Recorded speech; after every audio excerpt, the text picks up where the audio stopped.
बिस्मिल्लाहिर्रहमानिर्रहीम। How to write numbers in scientific notation. Scientific notation में numbers को कैसे लिखा जाए। पहला सवाल तो हमारा ये बनता है कि साइंटिफिक नोटेशन क्या है। साइंटिफिक नोटेशन एक ऐसी नोटेशन है कि हम किसी बड़े नंबर को मुख्तसर शक्ल में शॉर्ट फॉर्म में लिख लेते हैं। सपोज हमारे पास एक नंबर है 1000000, ये एक बड़ा नंबर है। इसकी जो मुख्तसर शक्ल बनी, जो साइंटिफिक नोटेशन बनी, वो क्या है 1 × 10⁻⁵ कि हमने इसको 10 की पावर में लिख दिया और मुख्तसर शक्ल में लिख दिया। ये साइंटिफिक नोटेशन है। अच्छा, हम ऐसा क्यों करते हैं? हम साइंटिफिक नोटेशन में किसी नंबर को क्यों लिखते हैं? इसकी वजह ये है कि बाज़ नंबर्स बहुत बड़े होते हैं। मसलन सन एंड अर्थ, सूरज और हमारी ज़मीन के दरमियान का जो फासला है वो है 149 मिलियन किलोमीटर। ये एक बहुत बड़ा नंबर है। इसको अगर देखा जाए तो ये कैसे इसको लिख सकते हैं 149000000 km किलोमीटर। ये एक बहुत बड़ा नंबर है। और होता क्या है कि इतने बड़े नंबर जब कैलकुलेशन में आते हैं तो इनमें गलती का चांस ज़्यादा हो जाता है, और उस गलती से मिस्टेक से बचने के लिए हम साइंटिफिक नोटेशन को यूज़ करते हैं ताकि इनकी मुख्तसर शक्ल बन जाए। तो इसकी साइंटिफिक नोटेशन क्या होगी? साइंटिफिक इसको हम 10 की पावर में लिखेंगे। पहले डिजिट के बाद हम पॉइंट लगाएंगे 1.49, उसके बाद 00 हैं तो पॉइंट के बाद जो 0 हो तो एंड पे कोई नंबर ना हो तो उसको हम रिमूव कर देते हैं। 149 × 10⁻⁵ की पावर हमारी क्या बनेगी? जितने हम पॉइंट, अगर किसी नंबर में पॉइंट ना हो तो इसका मतलब ये होता है कि उसके लास्ट पर पॉइंट है। ये ज़रूरी नहीं कि किसी नंबर में पॉइंट हो और उस पॉइंट ना हो तो हम पॉइंट डाल नहीं सकते, बल्कि अगर पॉइंट किसी नंबर में नहीं है तो इसका मतलब ये होता है कि उसके एंड पे पॉइंट है। तो इसी तरह इसके भी पॉइंट कहाँ था? इसके भी एंड पे पॉइंट है। तो ये पॉइंट वहां से यहां जब पीछे इस जगह पर आया तो कितने स्टेप पीछे आया? 1 2 3 4 5 6 7 और 8 नंबर 8 स्टेप पीछे आया। तो हमारे पास 10 की जो पावर हो जाएगी वो 8 हो जाएगी। और दूसरी बात, जब साइंटिफिक नोटेशन में लिखते हैं तो पॉइंट जब मूव करता है राइट टू लेफ्ट, इस तरह मूव करता है तो हमारा जो हमारी 10 की पावर होती है वो पॉजिटिव होती है। अगर point right left to right move करे तो हमारी 10 की जो पावर होगी वो नेगेटिव होगी, वो माइनस नहीं होगी। हम इसलिए साइंटिफिक नोटेशन को यूज़ करते हैं ताकि हमारी कैलकुलेशन आसान हो जाए। अब इसकी चंद एग्जांपल्स देखेंगे, इसका कॉन्सेप्ट मज़ीद क्लियर हो जाएगा। हमारे पास कुछ नंबर्स मौजूद हैं। ये एक कुछ क्वेश्चन मैंने यहाँ नोट किए हुए हैं। 1000000, यानी इसको अगर पढ़ा जाए तो ये है 1 10 100,000 10,000 लाख 1 लाख है। इसको साइंटिफिक नोटेशन में कैसे लिखेंगे? फिर इसी तरह ये 5 क्वेश्चन मैंने नोट किए हुए हैं, और जब इन 5 क्वेश्चंस को हम समझेंगे फिर दोबारा क्या करेंगे, इसको साइंटिफिक नोटेशन में कन्वर्ट करेंगे। कन्वर्ट करने के बाद इन्हीं नंबर्स को वापस स्टैंडर्ड फॉर्म में कन्वर्ट करेंगे, यानी कि आप साइंटिफिक नोटेशन में लिख सकते हैं और वापस दोबारा स्टैंडर्ड फॉर्म में कन्वर्ट भी कर सकते हैं, और आपका कॉन्सेप्ट मज़ीद क्लियर हो जाएगा। सबसे पहले हम चलते हैं पहले क्वेश्चन की तरफ। पहला क्वेश्चन है 1000000। ये हमारे पास नंबर आ गया। अब इसको हमने साइंटिफिक नोटेशन में लिखना है। तो साइंटिफिक नोटेशन में लिखने का तरीका ये होता है कि जिससे हम मल्टीप्लाई करते हैं 1 × 10। 1 की जगह कोई भी नंबर हो सकता है, लेकिन यहां शर्त यह है कि वो नंबर हमेशा 0 और 9 के दरमियान होना चाहिए, इनके 0 और 10 के दरमियान। ना ही वो 0 हो सकता है, ना ही 10 हो सकता है, बल्कि 1 हो सकता है, 1 to up to 9 तक हो सकते हैं। इनके बीच में हम कोई भी नंबर ले सकते हैं। आप यहां देख सकते हैं 1 × 8.6 यानी 8.6427, ये 9 से छोटा है लेकिन 8 है, यानी 8 पॉइंट का नंबर भी हम ले सकते हैं। फिर इसी तरह 1 पॉइंट है, 1.2 है, 1.57689 है। यानी ये जो नंबर्स होते हैं ये ना ही 0 हो सकते हैं और ना ही डबल फिगर में हो सकते हैं, यानी कि 9 से बड़ा नंबर, यानी 10 से, यानी ये 2 नंबर नहीं हो सकते, 10 नहीं हो सकता। 10 से छोटा हो सकता है, और इसी तरह 0 से बड़ा हो सकता है, 0 भी नहीं हो सकता। और दूसरी बात, हमेशा हमने 10 आगे मल्टीप्लाई बाय 10 करना होता है, और फिर जो 10 की पावर है, ये पावर हमेशा या तो नेगेटिव हो सकती है या पॉजिटिव हो सकती है, लेकिन फ्रैक्शन फॉर्म में या डेसिमल फॉर्म में ये पावर नहीं होती। ये इसका रूल है। अब हमारे पास ये नंबर है, इसको हमने लिख दिया 1 पॉइंट। इसमें अगर कोई पॉइंट नहीं है, हमारे पास 1 लाख है, तो पॉइंट अगर इसमें नहीं है तो इसका मतलब है पॉइंट लास्ट पे है, यहां है। तो इस पॉइंट को हमने मूव किया, मूव करते करते हम यहां आ गए, इस जगह पे हमने पॉइंट डाल दिया। अब इस जगह पे पॉइंट डाला तो ये हमारे पास बन गया 1 पॉइंट तो लिखेंगे नहीं क्योंकि उसके बाद सारे 0 ही हैं। 1 × 10 रेज टू पावर कितना आएगा, कितने स्टेप पीछे आया पॉइंट, 1 2 3 4 5, तो इसकी पावर बन जाएगी 5 + 5। इसको हम लिख सकते हैं 1 × 10 रेज टू पावर 5। और ये जो पावर है ये पॉजिटिव होगी, क्यों कि जब भी पॉइंट मूव करेगा राइट टू लेफ्ट, यानी आगे से पीछे आएगा, तो ये हमारे पास जो पावर होगी ये पॉजिटिव होगी हमेशा। अगर point left to right move करता है तो पावर नेगेटिव होगी। वो क्वेश्चन आगे आएगा तो उसको भी हम समझ लेंगे। ये आ गया पहले क्वेश्चन का आंसर, साइंटिफिक नोटेशन। अब इसी तरह इसी नोटेशन को अगर वापस टर्म की फॉर्म में कन्वर्ट करें तो कैसे कन्वर्ट करते हैं। हमारे पास 1 × 10 रेज़ टू पावर 5 है, तो इसका मतलब है 1 के बाद हम 5 0 लगाएंगे, वो हमें सीधा सीधा यहां लगा लिए स्टैंडर्ड फॉर्म बन की।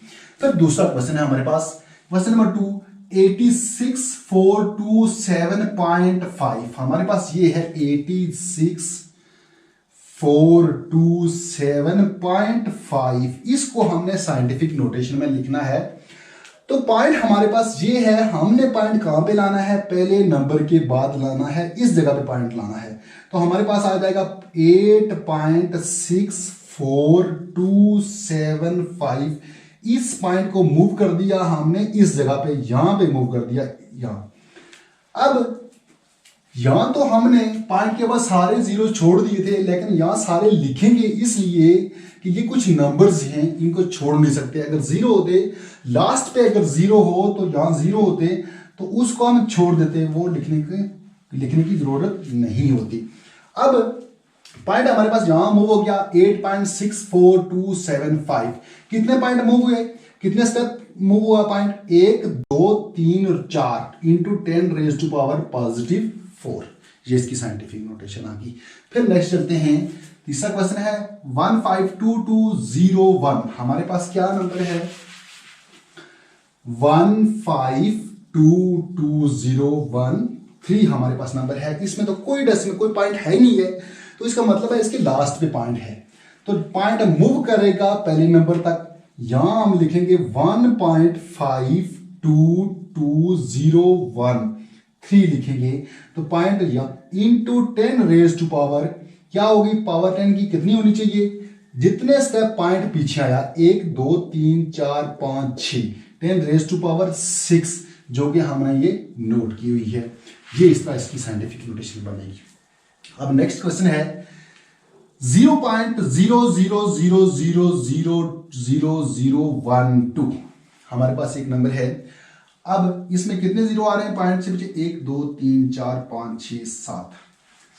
अब हम इसको लिखेंगे। हमारे पास जो पॉइंट है ये अब मूव करेगा लेफ्ट टू राइट मूव करेगा, क्योंकि हमने किसी नंबर के बाद पॉइंट लगाना है, 0 नहीं होना चाहिए। वो मैं आपको बता चुका हूं कि ना ही 0 हो सकता है, ना ही 10 से कोई बड़ा नंबर हो सकता है, 10 से छोटा होना चाहिए।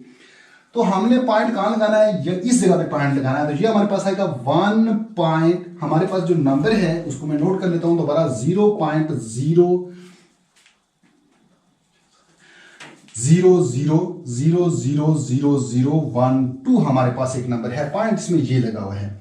हमने पॉइंट कहां लगाना है, किसी नंबर के बाद, तो नंबर हमारे पास इस जगह पे आ रहा है, बहुत आगे आ रहा है, यानी राइट हैंड साइड की तरफ साइड पे आ रहा है। तो 1.2 आएगा × 10 रेज़ टू पावर क्या होगी। अब पॉइंट यहां मूव करेगा लेफ्ट टू राइट, कितने स्टेप मूव किया पॉइंट ने, यानी पॉइंट हमारे पास यहां आ गया 1.2 आ गया, 1 2 3 4 5 6 7 8 आएगा और 8 की जो पावर होगी वो पावर नेगेटिव होगी। क्यों कि पॉइंट ने मूव किया लेफ्ट टू राइट, तो लेफ्ट टू राइट मूव करता है तो साइन 10 की पावर का जो साइन होता है वो नेगेटिव होता है।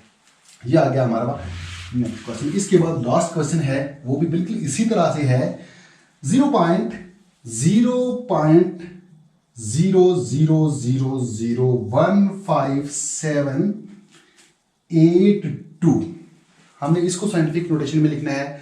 यहां हमने पॉइंट कहां लगाना है, यानी पहले नंबर के बाद हमने पॉइंट लगाना होता है, तो पहला नंबर हमारे पास 1 आ रहा है, इस जगह पे हमने पॉइंट लगाना है 1.5782। अगर ये आगे वाले नंबर 0 होते तो या कोई और नंबर यहां भी कोई 0 होते तो हम इसको छोड़ देते, हम ना लिखते, लेकिन कि कोई नंबर है इसको छोड़ नहीं सकते। अब इंटू 10 रेज टू पावर क्या होगा, यानी पॉइंट यहां था, पॉइंट यहां से मूव होके इस जगह पे चला गया, कितने स्टेप मूव हुआ 1 2 3 4 5, 10 रेज टू पावर 5 होगा और इसकी जो पावर होगी वो नेगेटिव होगी। क्यों कि इसने लेफ्ट टू राइट मूव किया है, लेफ्ट टू राइट मूव करता है तो 10 की पावर हमेशा नेगेटिव होती है। अब ये हमारे क्वेश्चन तो हो गए, हमने इसको साइंटिफिक नोटेशन में लिख लिया। अब इन्हीं नंबर्स को अगर हमसे हमें कहा जाए, क्वेश्चन किया जाए, ये वाले नंबर्स दिए गए हों साइंटिफिक नोटेशन में, तो कहा जाए कि इनको स्टैंडर्ड फॉर्म में लिखें, तो इनको स्टैंडर्ड फॉर्म में लिखने का तरीका क्या है। सीधी सी बात है, ये तो बहुत आसान है, 1 इंटू 10 रेज टू पावर 5 है तो 5 फिर 0 ऐड करेंगे तो जो हमारे पास 1 के साथ 5 0 ऐड करेंगे तो आंसर आ जाएगा, स्टैंडर्ड इसकी नोटेशन आ जाएगी। अगर हमारे पास ये वाला क्वेश्चन है 8.64275 इंटू 10 रेज टू पावर 4 है, या 4 पावर 4 देके हमारे जहन में एकदम आ जाता है कि जो पॉइंट है वो 4 स्टेप मूव हुआ है, तो 4 स्टेप मूव हुआ है पॉइंट, यानी इस जगह से 4 स्टेप आगे जाएगा 1 2 3 एंड 4 यहां पे आएगा क्योंकि पावर 4 है, तो 86425 पॉइंट पहले यहां था, यहां से मूव होके इस जगह पे चला गया है, ये इसकी स्टैंडर्ड फॉर्म आ गई। उसके बाद 5 ये लास्ट पे हमने लिख दिया और ये जो 10 की पावर है ये खत्म हो जाएगी जिस तरह ऊपर खत्म हुई थी। फिर अगर ये क्वेश्चन दिया गया हो 1.522013 इंटू 10 रेज टू पावर 6, यहां देख के हमें पता चला कि जो पॉइंट मूव हुआ है वो 6 स्टेप मूव हुआ है। हम लिखेंगे 1522013 पहले पॉइंट यहां था तो 6 स्टेप आगे मूव हुआ है, 1 2 3 4 5 6 यानी 3 के बाद आएगा, यहां पे पॉइंट आएगा, तो लास्ट पे पॉइंट लगाने का मकसद नहीं है, ये जरूरी नहीं होता, तो इसको हम ऐसे भी खत्म कर लेंगे। अब इसके बाद नेक्स्ट जो 2 क्वेश्चन हैं यहाँ थोड़ा सा वही पॉजिटिव नेगेटिव वाला चक्कर है, तो ये हमारे पास क्या है 0.000012, ये हम देखें हमने ये लिखा हुआ है 1.2 इंटू 10 रेज टू पावर -8। अब -8 देख के हमारे जहन में एकदम से ख्याल आता है कि पॉइंट जो मूव हुआ है वो 8 स्टेप मूव हुआ है और -8 है, यानी माइनस की तरफ मूव हुआ है। तो नेगेटिव जब हम इसको क्या करेंगे, हमारे पास नंबर ही 2 हैं, हमने 1 2 लिख दिया, खुद अपने से क्या लिख दिया 1 2 लिख दिया, पॉइंट हमारे पास जहां था हमने 8 स्टेप पीछे आना है, तो कोई नंबर है ही है, तो नंबर ना हो तो हम 0 ऐड करते हैं। एक स्टेप तो हमारे पास 1 हो गया क्योंकि पॉइंट वहां यहां था, ये आ गया 2 3 4 5 6 7 और 8, यहां पे पॉइंट आएगा और पॉइंट से पीछे खुद से 0 लगा लें। ये इसकी जो है फॉर्म है, स्टैंडर्ड फॉर्म है, हमने इसको नोट किया हुआ है। इसी तरह लास्ट क्वेश्चन है 0.0000157882, इसको साइंटिफिक नोटेशन में लिखना है। तो हमारे पास हम जो नंबर है वो है 0.0000157882। पॉइंट हमारे पास जहां है, इस पॉइंट को मूव करके हमने कहां ले जाना है, पहले नंबर के साथ। पहला नंबर हमारे पास 1 है तो यहां पे आना चाहिए, लिखेंगे 1.5782 इंटू 10 रेज टू पावर, कितनी आएगी 10 रेज टू पावर, यानी पॉइंट यहां से मूव होके यहां गया है, कितने स्टेप 1 2 3 4 5, 10 रेज टू पावर 5 होगा और जो 5 होगा ये माइनस का होगा क्योंकि हमारा जो पॉइंट है वो दूसरी तरफ मूव हुआ है। ये आ गई इसकी साइंटिफिक नोटेशन। इसी तरह के सवाल होते हैं, इनको देख के आप मजीद और भी एग्जांपल्स या और भी क्वेश्चन सॉल्व कर सकते हैं। इन्हीं नंबर्स को कहा जाए कि आप स्टैंडर्ड फॉर्म में लिखें। तो इसको स्टैंडर्ड फॉर्म में लिखने का तरीका ये है कि हमारे पास ये तो आपको पता है कि वन है, तो 1 के साथ हम 5 जीरो ऐड करेंगे तो हमारे पास स्टैंडर्ड फॉर्म आ गई। इसको कैसे लिखेंगे, यहां 10 की पावर 4 है, पॉइंट हमारे पास ये हमें पता चल गया कि 4 स्टेप मूव हुआ है, तो यहां पॉइंट था तो पॉइंट 4 स्टेप 1 2 3 4 7 के बाद पॉइंट आएगा, ये इसकी स्टैंडर्ड फॉर्म बन गई। फिर इसी तरह 1.252213 और 10 की पावर हमारे पास 6 है, तो इसे देख के हमें पता चला कि जो पॉइंट है वो 6 स्टेप मूव हुआ है। तो 6 स्टेप कहां बन रहे हैं, 1 2 3 4 5 और 6, यानी इसके लास्ट पे पॉइंट आएगा, यहां लगाने की कोई जरूरत नहीं है। फिर इसी तरह 1.2 है इंटू 10 रेज टू पावर -8 है, -8 है, ये दूसरी साइड पे मूव करेगा। तो हमारे पास 1 2 तो हमने लिख लिया, 1 2 ऐसे लिख लिया, और पॉइंट पहले यहां था, 8 स्टेप पीछे आएगा, 8 स्टेप पीछे आएगा, तो ये 1 एक नंबर ये हो गया, 2 3 4 5 6 7 और 8 यहां हमने नोट किया, और ये इसका 0 खुद से ऐड कर दिया, ये इसकी ये स्टैंडर्ड फॉर्म हमने नोट की। फिर इसी तरह 1.578 2 इंटू 10 रेज़ टू पावर -8 है, यहां भी क्या होगा कि पॉइंट जो है वो 5 स्टेप मूव हुआ है और 5 स्टेप नेगेटिव की तरफ। तो हमारे पास पीछे कोई नंबर है नहीं है कि हम इसको पीछे मूव करें। इसका तरीका ये होगा 15782 पॉइंट हमारे पास ये लगा हुआ है, 1 पॉइंट यहाँ इस जगह पे, इसका मतलब है कितने स्टेप पीछे आएगा, 5 स्टेप पीछे आएगा। तो एक पॉइंट यहाँ था, ये पॉइंट था, एक नंबर ये आ गया, 2 3 4 और 5 यहाँ पे पॉइंट आएगा, यहाँ खुद से 0 लगा लेंगे। ये चीज़ हमने ये नोट की हुई है। ये इम्पॉर्टेंट टॉपिक भी था और मुख्तसर भी था, आसान भी था। उम्मीद करता हूँ कि आपको इसकी समझ आ गई होगी। तो मिलते हैं नेक्स्ट टॉपिक में, तब तक के लिए अल्लाह हाफिज़।